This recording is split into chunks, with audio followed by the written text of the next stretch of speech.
Hello and welcome back to the Stacey West podcast, episode 413.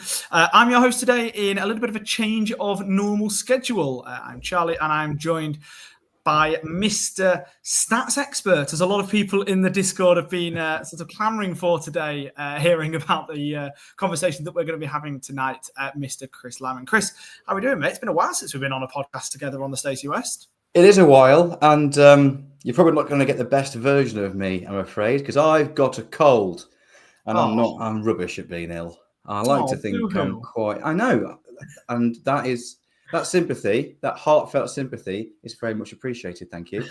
I like to think I'm normally quite a resilient, strong-minded sort of chap. Unless I've got a sniffle, then I'm pathetic and useless and weak. But that's me. So I'm probably going to sound a little bit more nasal than even usual. So apologies to everyone listening for that, but hopefully the content will be okay. Mr. Beeson, how are you? I'm very well, thank you. I am not sick, luckily. And I mean, I need to touch wood on that one, don't I? And hope that that's not a precursor. No, I had a really good weekend this weekend. So for those of you who obviously I'm at Gibraltar, but I go to the football most weekends in Gib. A friend of mine plays for one of the teams over here, Lions Gibraltar. And this week, Lions had a big group of fans over at the game. It's organised by Surprise Shirts, who are obviously a Lincolnshire-based company based in Horncastle. Louis, who runs Surprise Shirts, I know he played with you back at rugby, didn't he, Chris? He did. Or played for you, as he told me. In fact, best manager he ever had, he said. How much should you pay him to say that? Well, no, I've just totally made that up, so I hope he's not listening to correct it.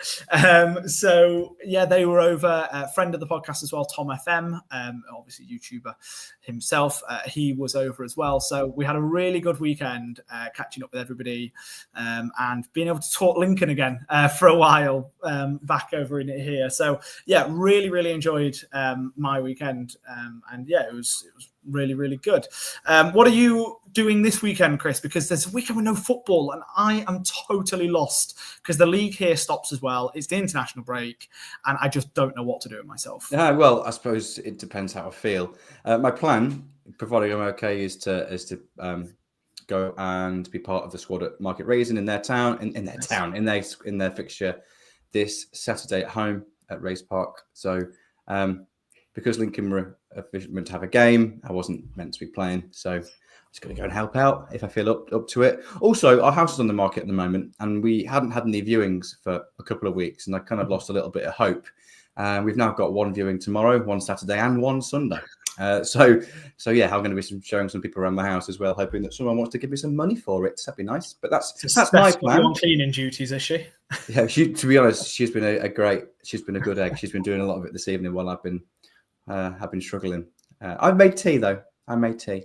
There you go. Yeah, she's been looking after me. But yeah, what's your plan this weekend? Is the Spanish lower league been put on hold as well, or are you going to? No, they are playing, but it's we are basically playing on the Portuguese border. It's miles away, and it's not one that I can feasibly get to. I did Seville or just outside of Seville away a couple of weeks ago. That was really enjoyable, but no game for me this weekend. So literally, there is no football, and I don't know what to do with myself now. Yes, okay, I can do the housework, I can do some cooking, do some cleaning and all of that, but that's going to be so boring. So I might just have to find an excuse to go out to a bar somewhere and do something or other, or just sit back and watch Lincoln City highlights. I mean, Emily said in the group chat the other day, actually, didn't she, that she was a little bit bored at work and ended up just sticking the Chelsea game on one afternoon and rewatching the Lincoln-Chelsea match. And I might do the same because I couldn't really sort of be calm and concentrate on the actual match because the emotions were running so high at that game. And that was only from watching it on the TV, so God knows what it was like in the stand. Because realistically, Chris, it's been a pretty good month or two worth of football at Lincoln City, hasn't it? Yeah, we've been great, haven't we? We've had a fantastic start to the season. better than I think any of us really anticipated. I think all of us felt we could have a strong start. I don't think anyone thought we'd struggle early doors. Fixture list plus lack of huge changes in terms of squad, like first team squad. But to be as strong as we have, I don't think any of us realistically saw that coming, did we? No, not at all. It's just been fantastic. It's been weirdly good, probably too good, and we are all expecting a little bit of a crash down to earth. I mean, we had a little bit of a one against Exeter, but every season has those sorts of matches. Jesus, Cardiff had it against Burton only a few weeks ago, didn't they? So every team in the division will be able to have one of those kind of a games over the course of the year. And funnily enough, it's the other teams in the division that we're actually going to be talking about for the majority of this podcast. There's a little bit of Lincoln City news that we'll go over towards the end of the show. But we thought during the international break, let's have a bit of a chat about the rest of the league, where Lincoln sit in comparison to the rest of the league. Are there any sides that are really surprising us so far, whether that's a positive surprise or a bit more of a negative surprise? And are there any clubs that are massively overperforming, underperforming, and that we think once the table starts to right itself after a few more than just 10 or 11 matches, some of those positions may start to change? So Chris has just got his notebook out. I've heard that he's got plenty of stats to show. He's promised people in the Patreon Discord absolutely plenty of stats today. People actually asked for it. I can't believe it. No, I can't believe it either. And I do believe that Gary has gone through and kicked a load of people for that today. But no, it is going to be a bit of a stat-heavy podcast. It is going to be based on wider League One. So hopefully it is going to be really interesting. And let's just kick straight off, Chris, at the top of the league. A little bit of an easy one to do. We'll go full on match of the day style order and go from top to bottom, because Stevenage are top. And I sent you a couple of questions that we wanted to discuss today. And I literally typed, Stevenage are top. How? Because they're good at football, Charlie. They've been the better team in the majority of their games. There's actually quite a lot of similarities between them and us this season so far. Not exactly the same. They're not identical teams by any means, but some similarities certainly. I will caveat that with statistically they have had the easiest fixture list so far this season. So they have faced teams with an average points per game of 1.05, which is identical to Mansfield. The next easiest is Barnsley on 1.18, and then there's us and Bradford and Cardiff, all pretty even as well. So I suppose there's a couple of things to read into that. You'd like to think, okay, if you've had a favourable fixture list, you'd like to think that you take advantage of that, and they have. So yes, okay, they may well have had, quote unquote, the easiest start to the season, but they've beaten what's in front of them. We had a slip up against Exeter despite being by far the better team. Stevenage haven't really had that yet this season against anybody. They're efficient, they're good, they're strong, and they didn't have a lot of squad churn in the summer. They didn't lose any key players, and they just added to it. So I think they've kind of gone under the radar a little bit pre-season. I saw a few people maybe thinking they might get relegated. For me, I thought they'd be very, very comfortably mid-table, but obviously didn't foresee an incredible start to the season. Top of the league with a game in hand. Yeah, none of us saw that coming, did we? No, not at all. And don't get me wrong, they are playing some really good football. They are tight at the back. They're one of the best teams in the division. In fact, I think they may actually be the best team in the division in terms of goals conceded per game. Bearing in mind, they've still got a game in hand on all of the chasing pack behind them as well, which you definitely need to take into account with Stevenage. And they are scoring goals as well, a third in the league for goals per 90. They seem to have it right at both ends of the pitch, and that's exactly what you're going to want from the start of the season. It's not just about the results, but they're getting the performances in there as well. They are low down on the possession metrics, but I think, as Lincoln fans, we know more than most that if you've got the ball, and when you have got the ball, you are clinical with the ball. You don't need to have the highest amount of possession. You just need to make those chances work for you, and you need to be resolute at the back. And that's what Stevenage have started the season by doing. Now, Chris, the next part of kind of the discussion with Stevenage, is it sustainable? We've had this conversation about Lincoln many a times on this podcast, of course, but Stevenage, if you look at the XG table, it puts them down in 14th, so obviously they're massively overperforming that. And to the untrained eye, everyone can sort of sit there and go, well, hang on a minute, they're going to start regressing towards their mean sooner rather than later. Surely. Is it as easy as that? I think you can read a few things into that. I certainly feel they're going to be very, very hard to beat for the whole season. I can't see that changing. But they are running hot at the moment in terms of efficiency. They're very, very good in both boxes. So you mentioned the XG table. Again, at this point in the season, it's not a huge amount to read into it, but it is eye-catching that the team that's top of the league, again, quote unquote, according to this wonderful metric, expected goals, they should be 14th. What does that really tell us? Well, they've scored 17 goals from an expected goals of 10.7. So they're running really hot. You do expect that to kind of even out a little bit as the season picks up.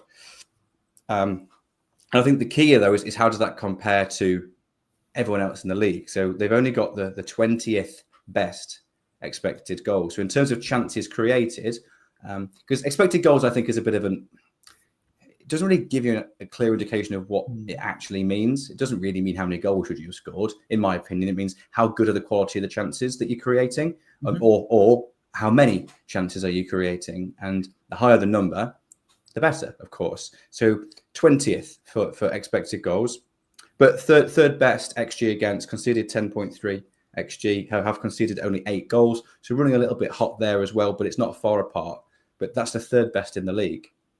And you look at their defensive metrics, I have no reason to believe that's going to slow down, that they're going to get any worse defensively. In terms of action zones, only 23% of the game is the ball in their third, in possession for either team. It's just not anywhere near their goal. That is the least in League One. So the ball is just nowhere near their goal compared to anyone else in League One.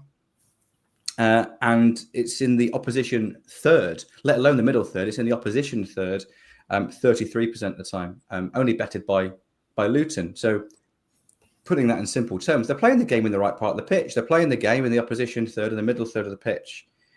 Really, really good at set pieces. 8 scored so far, only 1 conceded. Really good in both boxes. So I think offensively, they're probably running a little bit hot at the moment and maybe playing against some teams with stronger defenses than they have done so far may see some points dropped. But the definition of being really, really difficult to beat, I think they're kind of the real deal in that part of the pitch, certainly. Absolutely. It's difficult to kind of predict, obviously, whether or not it is going to be sustainable over time. And you're always going to expect a few kind of problem results to come their way, especially with a lot of the stats that we've kind of pulled out. One of the things I very much noticed, just as you were saying there with the action zones, they're actually quite low down in the division for things like interceptions, for stats like tackles won. But that's not necessarily showing them as poor defensively. That's showing them as set up strongly to not even have to deal with those kind of active defensive actions, but instead be passive, stop the ball from being able to get in those positions and be difficult to break down from an attacking team's point of view, which again kind of points to why they've got the low possession, because they're happy to let the other team sit and have the ball as long as they sit and have the ball in the middle of the park or in their own defensive third. And again, Lincoln have very much used that same sort of philosophy many times over the past few years and been able to kind of benefit from that. And Stevenage are very much following that same sort of a model. Now, when we talk about sustainability, we've got to talk about short term with them because they've got a very, very difficult run coming up. Starting with, and which is what we'll talk about in a moment, Saturday, the 18th of October, they are away from home at Sincil Bank. And then they play Bradford at home, Reading away, Bolton at home, Doncaster at home, and then Wigan away. That's one hell of a tough run to take them through to the end of November, isn't it, Chris? Even before we start talking about the game specifically on the 18th. Yeah, and they're just to follow that up with a couple more fixtures, they've got Cardiff at home and then Stockport away.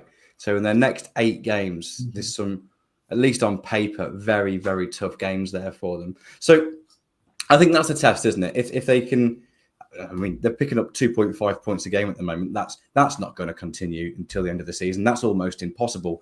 Even Birmingham hardly did that last year, and they broke the record for points in League One. But I think they've beaten what's been in front of them in the first part of the season. That, you know, you think, it's only 10 games in, you shouldn't read too much into the season. But we're nearly a quarter of the way through the season now already, which is absolutely mad to say, isn't it? Those points are on the board. No one can take them away from them now. So they don't actually have to pick up as many points against these so-called bigger teams to still be in the mix. Now, realistically, if you beat the worst 10 teams in the league, home and away, that's 60 points. Yeah. You've only got to pick up, 5 more wins out of your remaining kind of 26 games to get in the playoffs. So, and I think they're really, really well set up to give nothing away to the poorer teams and to keep the better teams at bay. You just expect the better teams to maybe convert one or two of the chances that they do create, whereas the weaker teams that they've played so far maybe haven't quite had that finishing touch yet. So I certainly don't expect them to carry on achieving 2.5 points per game for the next 5, 6, 7, 8 games. But what happens over this period will define their season, really, because if they can come out of this averaging 1.5 points a game, they're going to be right up there at the pretty much halfway point of the season. And then you've got momentum, you've got belief and desire, you've got all those intangibles there, confidence, which is huge. So they're pretty good, basically. Short answer, they're pretty good, Charlie, and they could continue good form. Not quite as good, but still good. But I expect them to score fewer goals than they have been. Absolutely. Now they are pretty good, which is going to lead me on just to kind of the last question on Stevenage and top of the league. Now, obviously, there will be a full preview and such done on the podcast this time next week with whoever it is that is on. I can't remember the schedule off the top of my head. However, let's just touch on that game very briefly, Chris. How is it that we can beat Stevenage? Because we've sat here and said, look, they are really good at the minute. Long term, we're not quite sure exactly how sustainable it's going to be in terms of staying at the top of the league.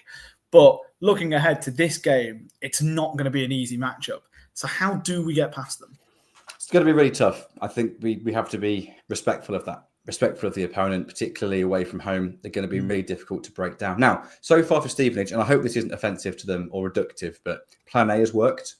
They're very, very good at Plan A, and we had a decent Plan A, last season towards the end, but I think we mentioned this actually pre-season in praise of Stockport last season. We was talking about why are they so good, and we mentioned that it's their adaptability, being able to change shape, play inside, play outside, and be really, really adaptable. And I think that's probably the biggest part of our strategy on the pitch that we've kind of improved and developed this season. Is I think we've got a very clear set of principles that we play to, but we can mix it up. We can play different shapes. We can play different systems. So I'm hoping that just being able to adapt during the 90 minutes better than Stevenage do is probably our way in, or maybe even setting up in a way they don't expect, because we're going to have more possession against them than most teams are going to allow us, I would have thought. So the question will be can we put more pressure on their back line than most teams have so far this season? Wouldn't surprise me if it was 0-0, to be honest. No, and it's a lunchtime kickoff. So it's definitely going to be 0-0 then. Yeah. So that's our predictions done. We don't even need to record them now. Look, it'll be an interesting game. And like I say, that's just over a week and a half away. Can you tell how bored we are without the concept of football this weekend? That we're already looking 10 days into the future to try and discuss a football match. But anyway, that's just a little bit on Stevenage at the top of the league, who are, let's be honest, a little bit of a surprise for many as to how good they have been so far. Now, let's flip the league on its head for a moment and talk about the bottom of the table. Now, Ben has specifically requested that we just spend the next 5 minutes laughing. Now, I'm not quite sure what kind of good podcasting that brings, but I'm sure if you're listening to this at home, you will probably be laughing as well, because obviously Peterborough United, bottom of the league. Again, Chris, how are they bottom of the league? I think some of it's inevitability at the minute with Peterborough, because we all sort of saw a few issues coming over the past kind of season and a half, but not quite to this extreme, is it? And is it actually likely to change? They're crap. It's great. It's brilliant. And I've got a couple of mates who are posh fans, and this isn't just kind of poking at them.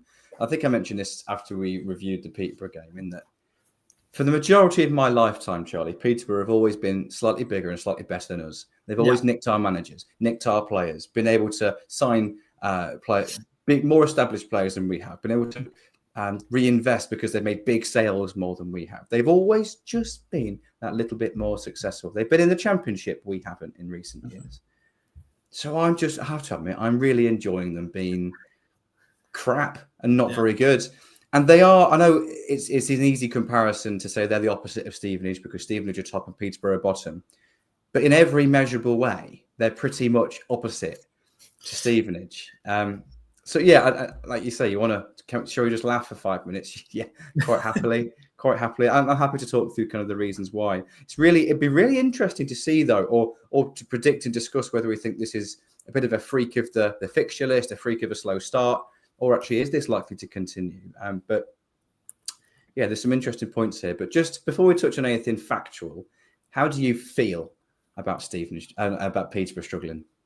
It's just great. It's honestly just great. Like, I don't like Peterborough for a large number of reasons, exactly the same as you. They've always seemed that kind of cut above. They've always seemed like we are chasing what Peterborough already have. That's very much what I think we've been over the last 5-10 years. And now it feels like this is kind of getting to the changeover season. I think last year people were surprised at how poor they were last season. And then you started to delve deeper into it. And then it's thinking, okay, actually, is this as much of a surprise? Was this starting to come? And then you're thinking this year, nobody had them predicted to be in the playoffs. Most people didn't even have them predicted to be top half. And so far, everyone's right. So it is fully flipped on its head. Also, I'll never forgive Peterborough I'll never forgive Sammy Schmodix at Peterborough for that dive in COVID year. Whether it meant that we would have got up automatics or not, well, there was still so much for us to do after that point. But it's not the point. I don't care.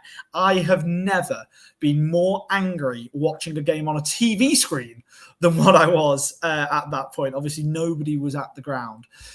So to see Peterborough struggling, it does bring a little bit of joy to me. Now, in terms of kind of the reasons, obviously there are plenty of reasons as to why they've had a tough start. Obviously, you've already mentioned like the fixture list. You can maybe make a couple of excuses for them. Ferguson obviously has his way of playing and doesn't seem to want to be changing that at all so far this year. But their recruitment and their squad churn in the summer have lost a couple of key players over the past 12 months. And with Peterborough, there was always that expectation that, they've lost them, but they'll just re-sign new players that are maybe 3 years behind, and they'll struggle through 1 year, and then next year they'll be towards the top of the league again. And that's that constant conveyor belt at Peterborough. Not anymore. Not at the minute. Oh, no. I don't know if we've lost Charlie or not. Deadline day signings in the sorry, I think I just so you know, Charlie, I think I talked over you then because you froze my end.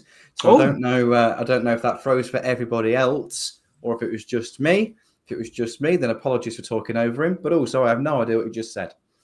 Okay. Well, I didn't hear you talking over me, so I don't know what's happened there. I will just go back to what I was saying in regards to their recruitment. Over the last couple of years, obviously, Peterborough, they've always kind of had that conveyor belt. So even though people may have gone ahead or players may have gone ahead and left the club, since then, it didn't matter because they were constantly bringing in those kind of new players that were just 2 or 3 years behind and kind of progressing from that point. However, they didn't do that this summer. They ended up making 4, I think, deadline day signings. They seemed a little bit of panic signings, if anything.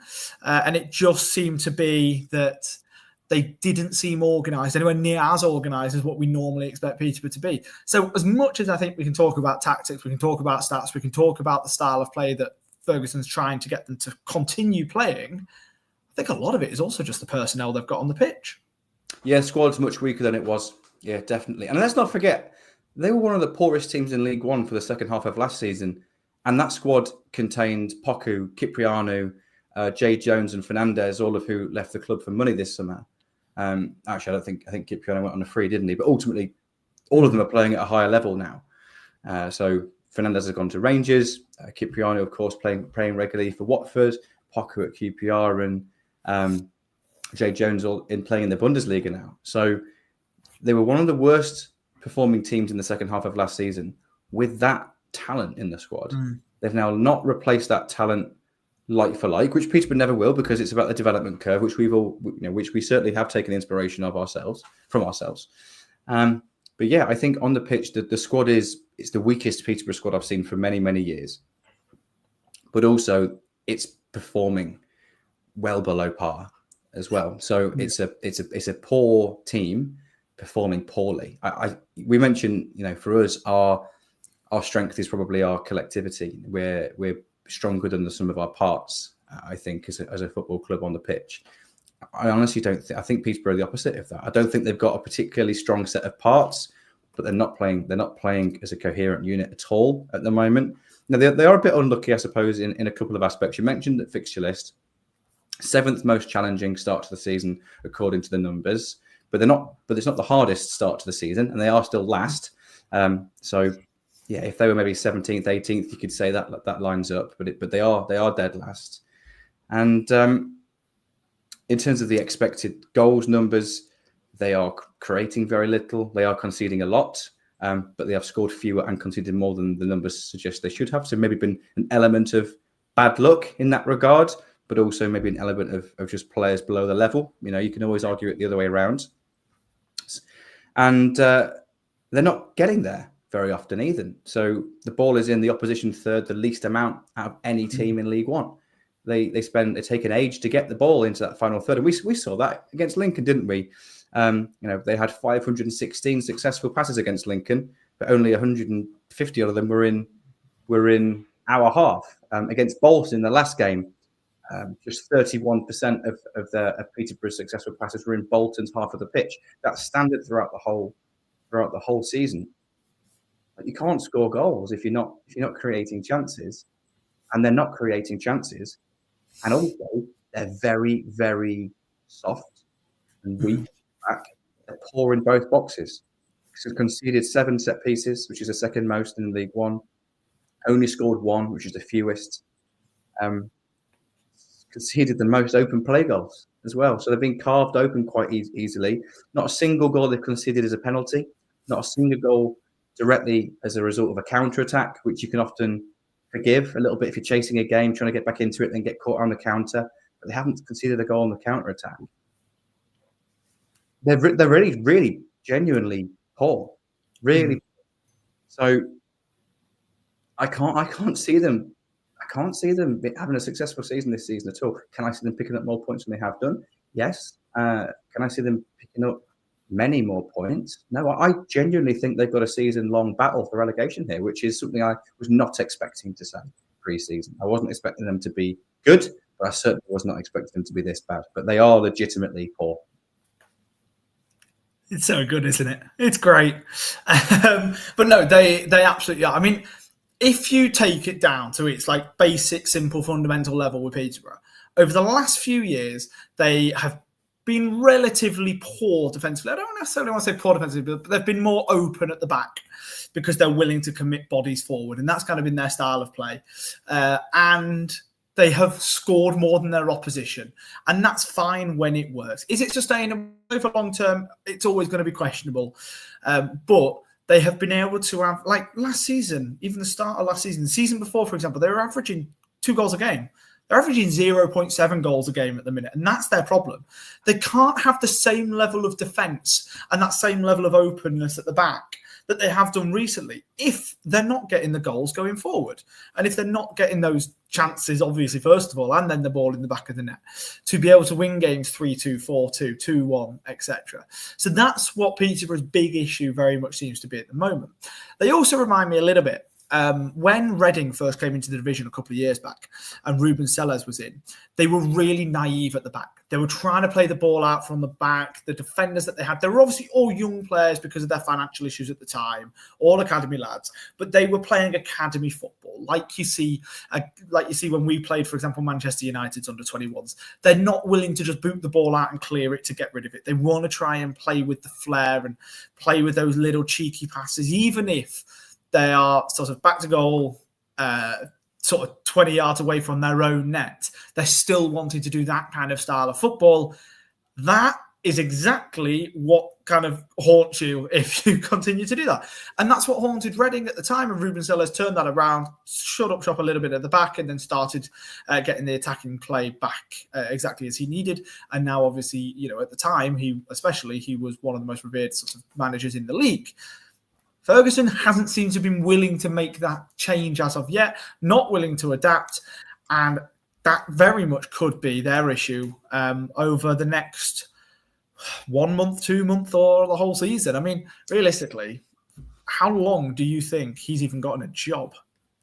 Well, I think I've got maybe 2 or 3 points to finish off here, and that is a very important one, is about the manager, because Darren McAntony admitted recently this week that if it was any other manager in charge of Peterborough, they'd have been sacked by now.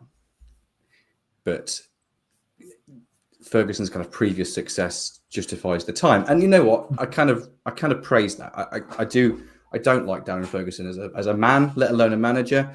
But I respect a manager being given time to turn it around. It certainly worked for Exeter a couple of seasons ago with Gary Corbett, who turned it around brilliantly in that sort of situation. Yeah. However,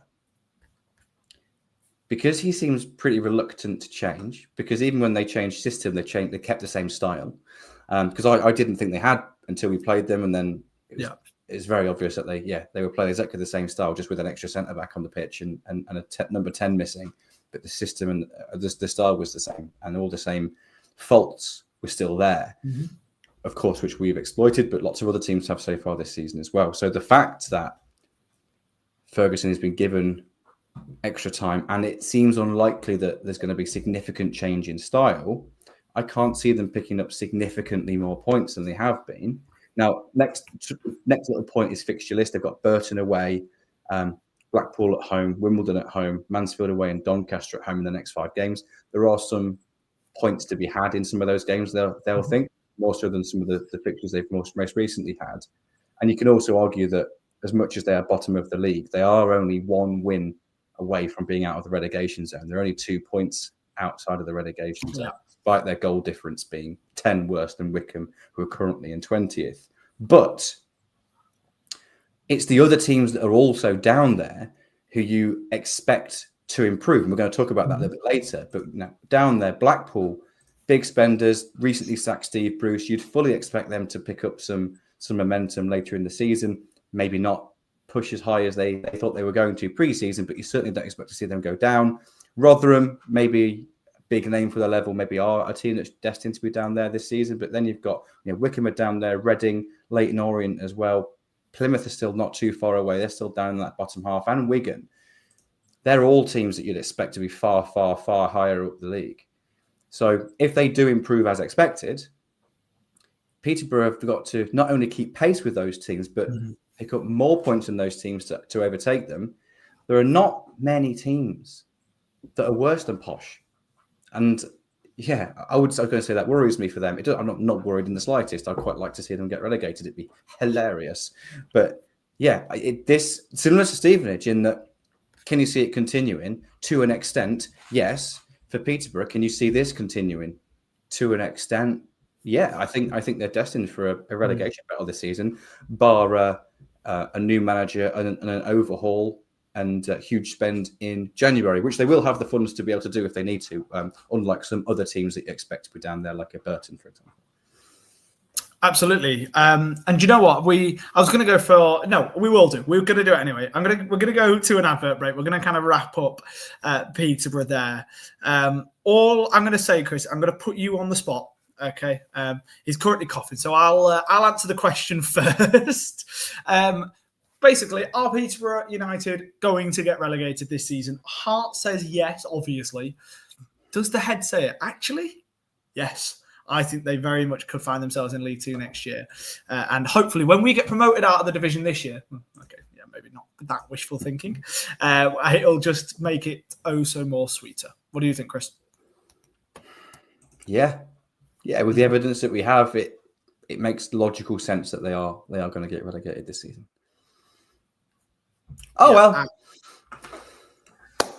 We'll play them in the cup sometime. I'm sure our under 21s will play them in the EFL Trophy in a couple of years.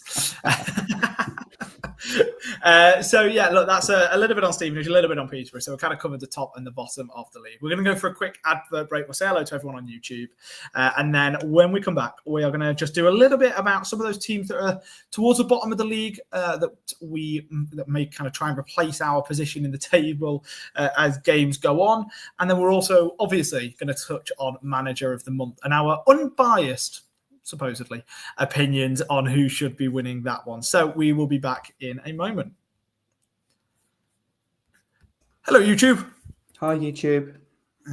Let me make... Oh, I'm not used to all this presenting, Lark. What's all this about? I've got to make notes of what time the ad break is and everything. We have got plenty of people... Sorry, you've got to do that. Yeah, it's nice of Chris to offer to do it, isn't it? God. I don't know how to do it. I don't know what to do. I've said to the powers that be, teach me how to do the editing, and I will happily do my bit. But you're going to have to teach me as if you're talking to a 10-year-old child, and no one's taken up the opportunity yet. So I'll happily sit here and talk for an hour and a bit, do the prep, and bugger off afterwards, and let everyone else do the hard work. You do the stats prep. You do your part, really, don't you? Well, anyway, evening everyone on YouTube. We've got Ollie evening. We have got Andy Brown as always from Barney Plymouth today.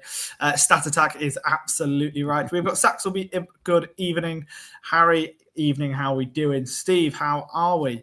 A few people commenting on your man flu. Evening, Leslie, how are we? Neil, evening. Paul, how are we doing, mate? Are we well?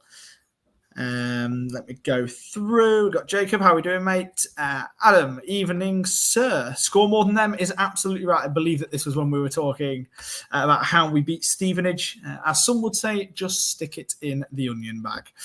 Flossy Tops, good evening, as always. How are we doing? Just seeing if we've missed everyone else. Claire, evening, Claire. Yeah, it turns out from what people were saying in the chat, it was actually me that froze. Don't know what happened there. I'm on the right Wi-Fi, so it's just a good job it didn't fully mess up like it seems to have done on every single podcast recently, whether it's me, Gaz, Ben, everyone's laptops and internet seems to have been crashing recently. Walter, evening, sir. How are we doing? Ian, evening. Steve Barton, good evening. And evening once again. Claire, how are we? Chris, love your stats. Well, there's so much love for the stats today in both the Discord and in YouTube. Everyone's feeling sorry for me, but thank you.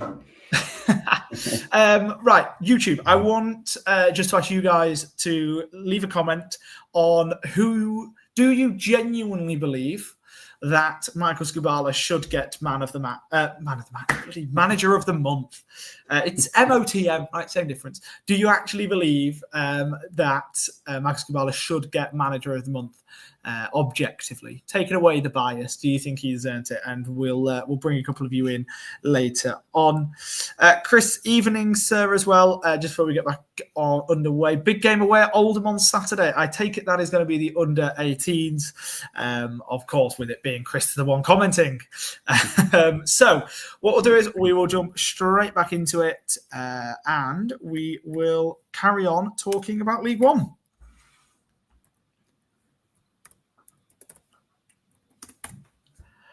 Welcome back from that quick advert break there. We've said hello to everyone on YouTube, and obviously we are now getting straight back into discussing League One. Now, Chris, we kind of teased before that advert break there that one of the things that we wanted to discuss was the teams that are currently down the league, especially kind of in the bottom half anyway, that are likely to climb up the division and potentially kind of usurp our place out of the playoffs. Because at the moment we're sat, in fourth place. We are behind Cardiff, who I think at the start of the season, if you'd have told us that we'd have been behind Cardiff, no one would have really batted an eyelid. Behind Stevenage and Bradford, where they're probably the sort of level of teams that we would like to think that we would be in and around potentially higher than in the league table at this stage. They're potentially kind of teams that we're going to be targeting. We're currently above Wimbledon and Huddersfield as well, who are in 5th and 6th. Huddersfield definitely one of those sides who I would expect to improve and who most people had to be in the automatic promotion spots at the start of the season. But it's those teams near the bottom, specifically in the bottom half. So we have Wigan in 14th, Plymouth in 15th, Leyton Orient in 18th, Reading 19th, Wycombe 20th, and Blackpool 23rd. They're kind of the main big rivals that I think I would expect to be in the top half come the end of the season. Maybe obviously one or two that don't get there, because that's always the way that it goes. But Chris, are there any of those in particular that you think are more or less guaranteed to jump up the league? Or are there any out of those that I've listed that actually you're expecting to still be down there later on in the year? Well, when you sent this question through earlier, I didn't necessarily look all the way down the league specifically for this. I think the big ones for me, though, that are done is Blackpool and Wycombe. Leyton Orient, I don't expect them to finish where they are in the league, but I don't think they're going to be primed for a playoff charge this season. I expect Richie Wellens to get poached because I think he's their best asset. He's obviously currently linked with both the Luton and the Blackpool openings at the moment, and he probably would have felt that last season was probably the Leyton Orient's best opportunity for promotion. They were brilliant last season, obviously losing the playoff final and losing a lot of their squad. Huge squad churn. Still got a decent squad on paper, but there's a lot of change there. I think there's too much change for them to have a reasonable push. Blackpool, I think, will be interesting because, of course, the investment in the summer suggested a big spend, and it looked like they were going for it. Really terrible start to the season. Steve Bruce has lost his job. I think it'll be almost impossible not to improve on results with that squad, but they are a long way away. You know, they've only got 8 points so far this season, and the team in 6th is Huddersfield, currently on 19 points. So they're already 11 points away from a playoff spot. That's a big old distance to try and catch up. Or even at this stage in the season, 11 points is a big gap. So do I expect them to improve? Yes. I don't know if I can see them getting in the playoffs though from a start like that. And Wycombe, probably similar. In our 1 to 24s, I was really, really big on Wycombe this pre-season. Really, really big on them. Thought their investment was smart, but also impressive. It looked like they were really, again, going for it, but they were really poor. You look at the XG table with them, and it looks like they should be higher than they are. Like they should be in the top 6. But also, I thought I'd look a bit more deeply into that, and I think that's quite swayed by game state because they've been behind in 8 out of their 11 games so far this season. So that probably leads to the fact that they're going to be chasing it, creating more chances, etc., than the opposition who are defending a lead. So, but they've made a change of manager. They haven't recruited anyone just yet. I don't think, have they? Oh, they have. They've got Mike Duff. Yes. So I think they'll improve. But I think what we've seen so far, albeit very early days, is they're probably not the force in League One that we all thought they would be. So again, do I expect them to pull themselves away from a relegation battle? Yeah, quite comfortably.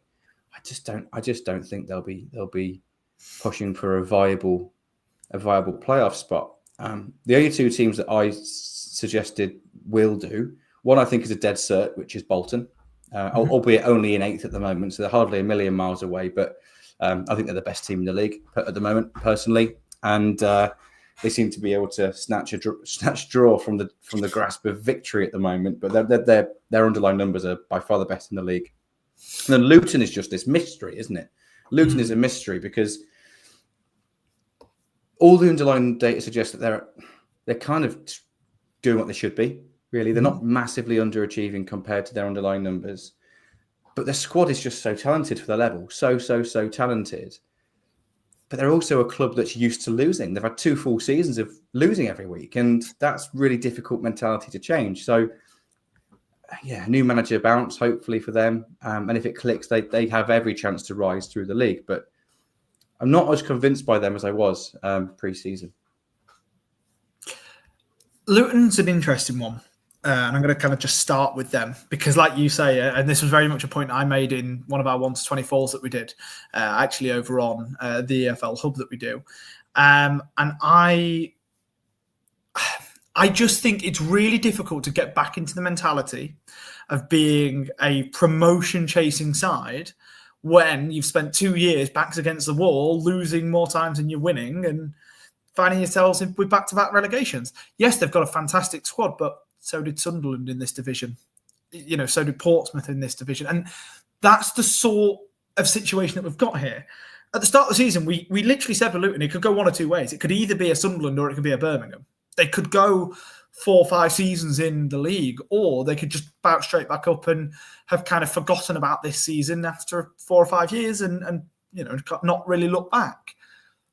The more games that have been played so far, the more I'm expecting it more to be Sunderland and not really them picking up and being able to sort of run away with it. At the moment, anyway, because, like I say, it always does depend on who the manager is that comes in as well. Obviously, Richie Wellens heavily linked. Talks of Jack Wilshere linked there as well in there. Chances are it'll be somebody totally different because the bookies never seem to get it right when it comes to managerial appointments. It will be Wayne Rooney or something stupid like that. But I think whoever it is has got a real big job on in their hands to kind of turn the ship around and turn the dressing room around as well. And that's, I think, something that Luton may struggle with over the course of the whole year. In terms of the other teams that are down there, Reading are one that I expected more from at the start of the season. Obviously, their new ownership model, they've kind of got this bit of a resurgence with them now, and you expected more, or at least I certainly expected more from them. They're not that great, and their underlying numbers are also not that great. And it's a little bit concerning for Reading. I'm not talking about them being in a relegation battle per se, but it's concerning that it doesn't look like they're going to be anywhere near a playoff battle either. And obviously, yes, okay, we're only talking 10, 11 games, but it's not just the results, it's the performances as well. And Reading's just aren't there at the moment on a consistent basis. So I don't think Reading are going to be one of the teams that kind of go and sort of fly out the league. I would predict that we finish above Reading in the division this year. I think we finish above Leyton Orient. I think they're going to struggle this year. Most playoff finalists who don't get promoted out of League One do. I think over the last 10 years, there's only been one who has then gone on to finish in either the playoffs or better the following season. And I believe that was Barnsley off the top of my head quite a few years back. So towards sort of the start of that 10-year period. So definitely worth touching on with Leyton Orient, that I don't think that they're going to be ones who jump up. I do think that Plymouth Argyle are going to start to get their act together. I think they've already started to turn it around a little bit after what was a really poor start to the season. And to be fair, I think Cleverley's a good manager. I think he's shown enough so far as to how he's kind of been able to adapt with them to be able to turn it around. Wigan in 14th, I definitely think will be coming up as well because they were great against us, obviously. And I think they've been decent overall. Blackpool, a little bit like you said, are going to be one of those big kind of questionable ones. It depends on the managerial change. It's going to be very similar to Luton in that we can't really predict them at the moment. So when I look at this, although there's big names that are down in that bottom half of the league, there's not enough big names that are down there that I'm thinking we need to be really scared of those in 5, 6, 7, 8 games time going above us in the division. There'll be one or two, of course, because we're not going to finish 4th in the league. As much as I really want us to, and as much as I'm praying that we are going to finish automatics or anything like that, I think we would all be happy if we could be fighting for 6th place at the end of the year. I think we're in with a shout with the start of the season we've had, but it's those sorts of teams. If we can keep a lot of those behind us, which at the minute it looks like we can, that's where we're going to be in that playoff battle, because at the moment we are better and more stable than what all of those are. Yes, that's a good point. That's a really good point. And probably similar to us and Stevenage, really, in that we've got the points on the board early. We can afford to have a wobble and still be in and around it because of the gap that those other clubs have got to catch up now. Again, there's a long time to close that gap. Of course there is. But being most of those clubs that you mentioned are more than 6 points behind us. So even if they do a double over us this season, in all those other games, we've only got to pick up more than they have, and we still have to stay ahead of them. So it's similar again to Stevenage. If we beat the worst 10, 12 teams in the league more often than not, then we're going to get a majority of our points on the board anyway. We've only got to pick up a handful of results against those quote unquote stronger sides, and we're there because of the great start to the season. So, and then there's a question, I don't know if we're going to answer it later directly, but you kind of touched on it there. So I think it makes sense of us doing it now, in that, has our opinion on where Lincoln will finish this season changed off the back of the start of the season? Yeah, for me, it absolutely has, because I put us in, I think, 11th or 12th. I thought it'd be a very similar season to last. I thought League One looked pretty strong this summer, but actually it's been really inconsistent so far. So I think partly because of a lot of the teams that we expected to have strong seasons having slow starts, and us having a really good start and looking very, very robust, very competent and confident. Yeah, I think we'll be in and around it. I really do. I'm not going to go so far as saying I think we're definitely going to finish in the top 6, but do I think we'll be in that conversation for the season duration? I do now. Yeah, I do. And credit to everyone involved, because I didn't quite see it pre-season. No, neither did I. I think, we had a really good summer in terms of the transfer window.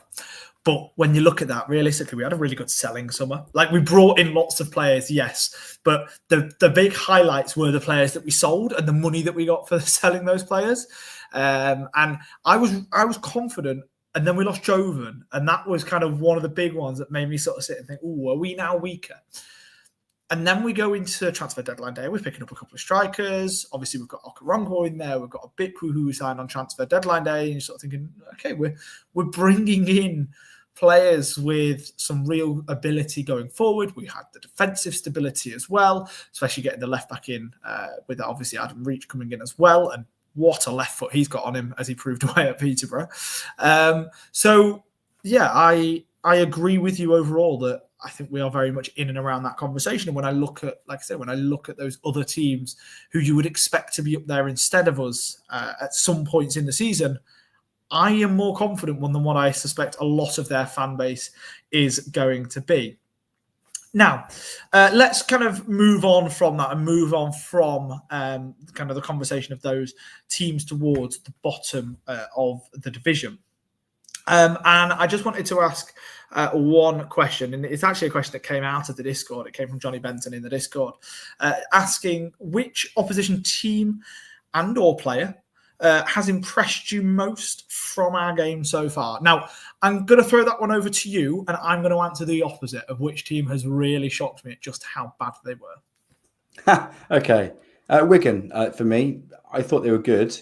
I didn't think they were that good. I've been surprised seeing their other results so far this season, having seen their performance against us. Now, we weren't at our best that day, and I think we were reasonably fortunate to come away with a point against Wigan at home. But I thought they were outstanding. I thought they were one of the best teams I'd seen at Sincil Bank for a long time. They were certainly the best team we've seen at Sincil Bank by some margin this season, particularly tactically. I think they'd really matured from when they were under Maloney last season. So, yeah, I suppose I expect them to rise the league. Again, though, because of the inconsistency of their results, I can't say they're definitely going to finish in the playoffs. But in terms of just that individual match against us, they really, really impressed me. More than I was expecting to. No, I totally agree on that one. Now, before we move on to what I was going to do in terms of picking the worst, there's a comment in here from Carl Mercer on the YouTube saying Charlie Webster for Burton Albion. I totally agree, and I was actually going to go with this as well as my player. I think he's been outstanding because we've played a couple of games against him, and I think he's been absolutely outstanding in both. It takes a lot for a midfielder this season to shine when Conor McGrandles is also on the pitch, and Charlie Webster managed to do that. And he's a player that I would obviously absolutely love at Lincoln. So I very much agree with that in terms of a player. Now, in terms of the side who have really, what's the opposite of impressed? Disappointed me. Not really, because actually I don't really care. And I want them to do badly. It's not Peterborough. Luton Town. In that first half in particular, we made it look like men against boys. It was insane, the level that we had and that they just didn't seem to have at all. And they started to get back into the game. That was fine. They got the goal. Then you start to worry. And it was a pretty sort of sort of poor goal to go ahead and concede, and then boom, we make a couple of subs and we're back at that same level again, if not higher level of intensity to go ahead and win the game 3-1. I just thought a lot of people towards the start of the season, after we'd had a decent start, were pointing at that and saying that's going to be the first big test, the first kind of real test where we have to sit there and go, are we good enough really for the position that we're in? Yes, we were. Because again, we were fantastic. And obviously, Luton is a difficult one to compare yourself against, considering they've already sacked the manager. They're having issues clearly on the pitch. And their fans are massively against the whole club at the moment, which always does benefit us as the opponent. But yeah, they were really poor.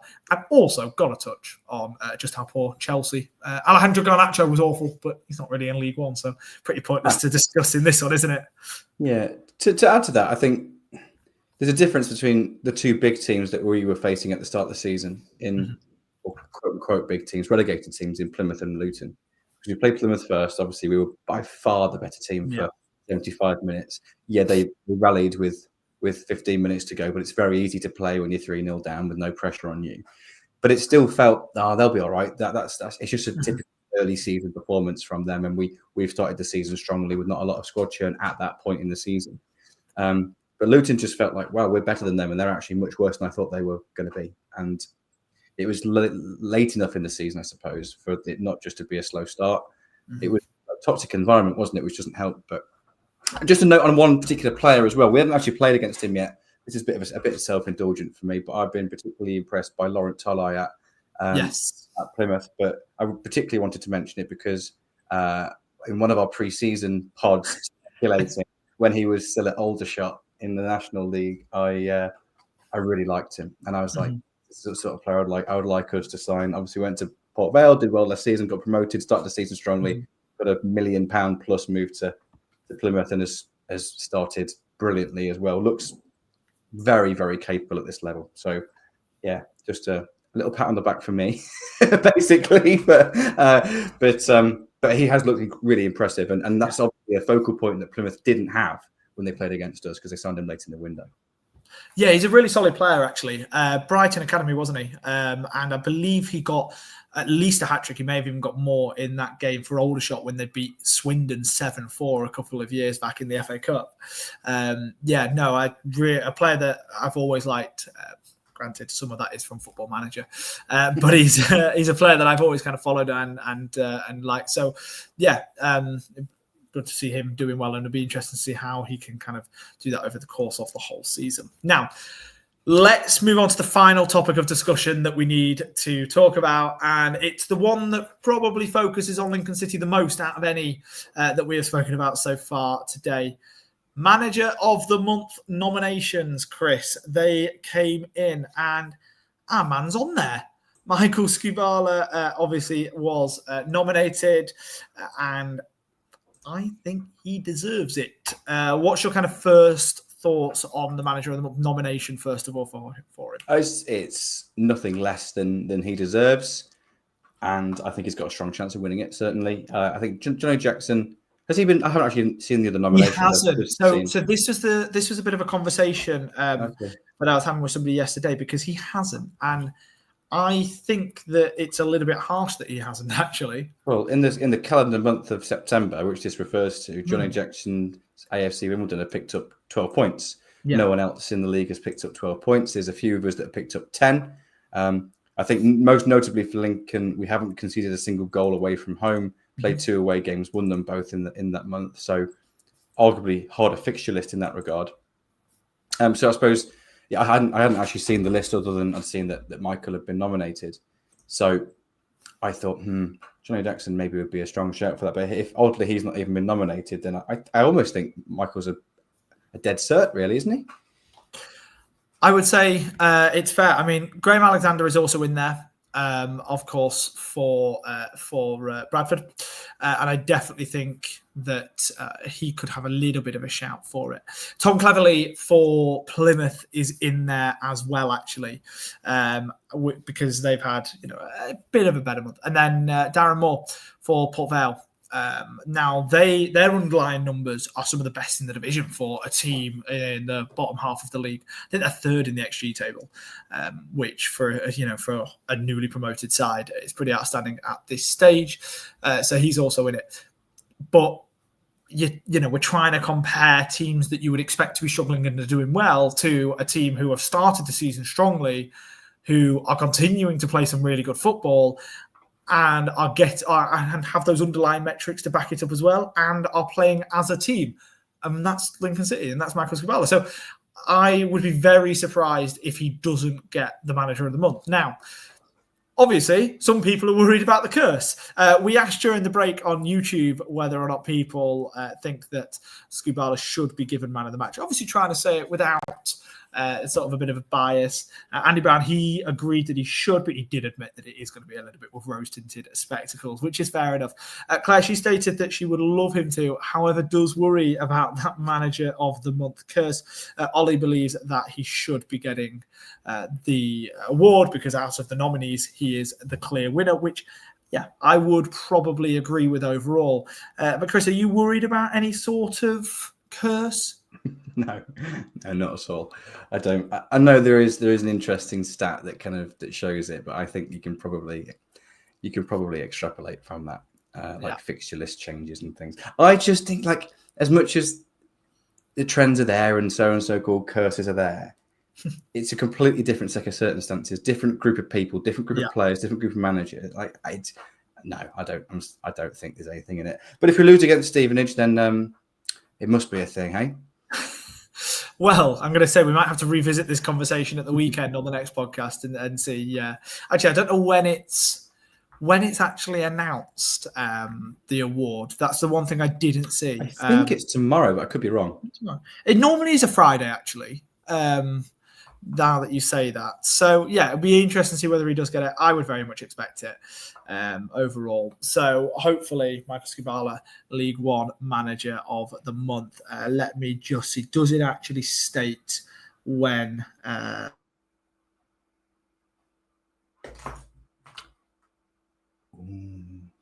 on Friday, the 10th of October.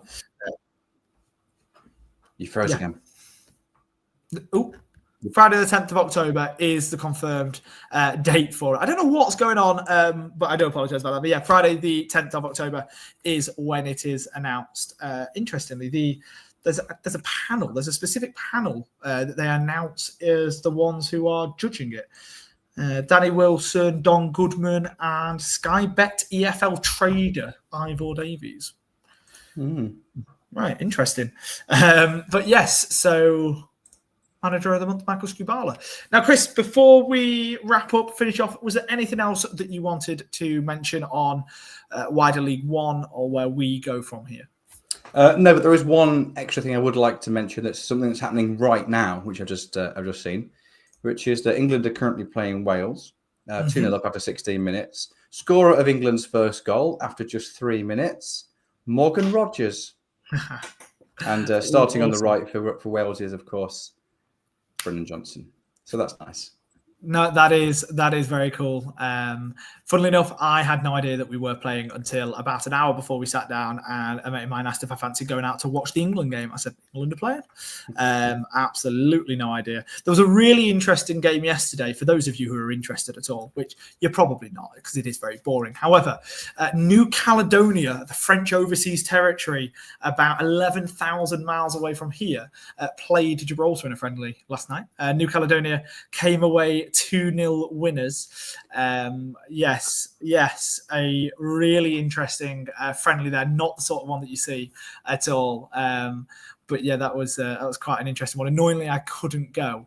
But no, I do very much like little things like that. In fact, I probably would enjoy that more than watching England versus Wales.